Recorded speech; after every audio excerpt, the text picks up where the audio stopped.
Hey guys, welcome to my channel. This is Beaula Speaks. If you're a first time viewer, thank you for joining me today. If you're a returning subscriber, you know I love you. Thank you for always coming back to watch my video. One Noah. Today I want to respond to a very interesting conversation that has been going on for a very long time. And always starts with a question like this. It says, if your husband is earning 150,000 and the wife is earning 500,000, who pays the bills? And this question has been the bone of contention in many conversations, so I'm going to be reacting and responding to it, so stay with me. All right.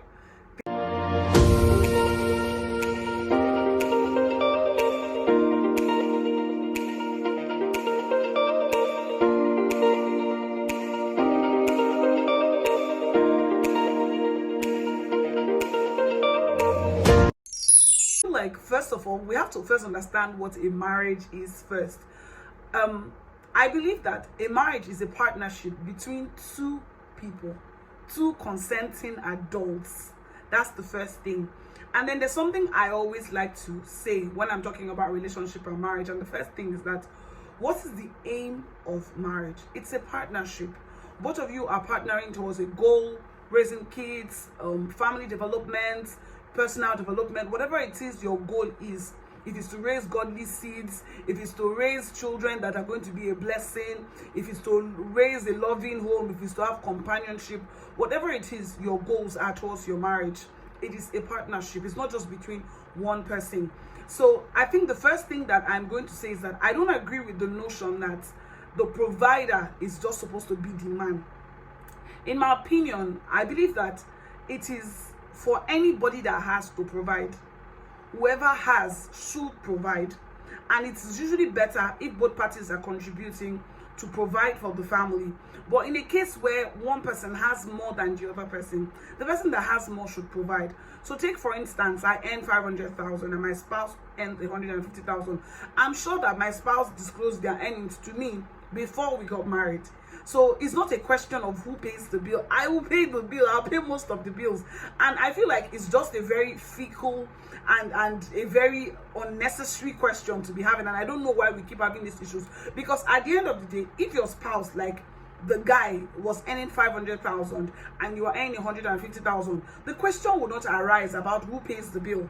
We'll already automatically say, okay, the man has to pay the bill. So why is it that when a woman earns more, the question of who pays the bills begin to arise?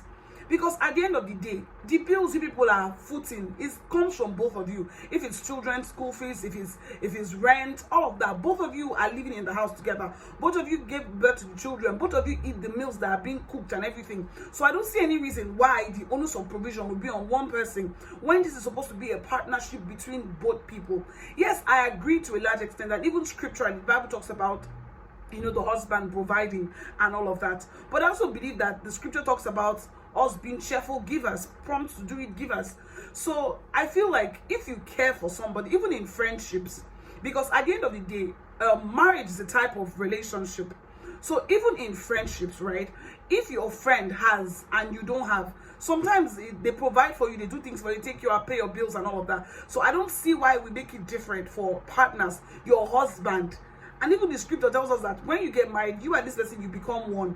So I personally believe that for you to have a marriage that works, because at the end of the day, the question is, what is the goal? Is the goal not to make your relationship work? Is the goal not to further your family? Is the goal not to push your marriage, you know? So if I have more money than my spouse, I'm paying more of the bills. My spouse can contribute as much as he can. And no, this isn't a pick me. This is something that everybody should begin to get used to and agree to. Because at the end of the day, the bills that you're paying is not just for one person, because if the tables were turned, you will be expecting your spouse to pay the bill. So why is it that when we come to other things, oh, if my spouse is earning 500k, I expect him to foot the bills, then if I, as a lady, I'm earning more, I'm expecting that my spouse should break his neck and be the one to pay the bills? I've heard all sorts of stories. Oh, I found out that the house where I'm living and paying rent, my husband, it belongs to my wife. And I'm like, it just shows that people are unkind. Honestly, it's just an unkindness. And that's something I always say to people, that if you have to marry, or if you're getting married, make sure that you marry a kind person, because the person that is kind will never do such a thing. You will be sitting there in the house and your husband is paying rent to you. On what grounds? If your husband had a house, would you be paying rent to him? The question is no.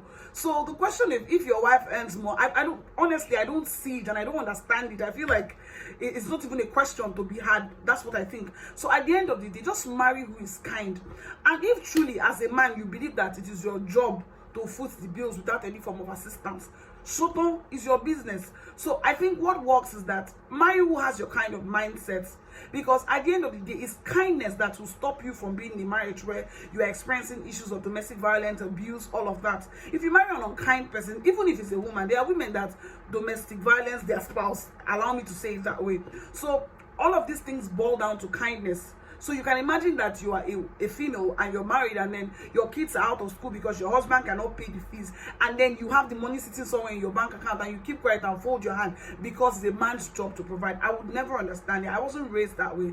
So I don't believe in this whole, when it comes to provision, the gender roles, when it comes to provision is meant only for the male. I don't accept it, and I don't think it is the right way to raise a family. So what are your thoughts on this subject? Because I know that this conversation has been going on and on social media, and people have all kind of thoughts about it. So what's your thought? What's your 2 cents on this matter? I'll be waiting in the comment section, waiting for you. Please don't forget to like, share, subscribe to my channel, give me a thumbs up, and also share this video.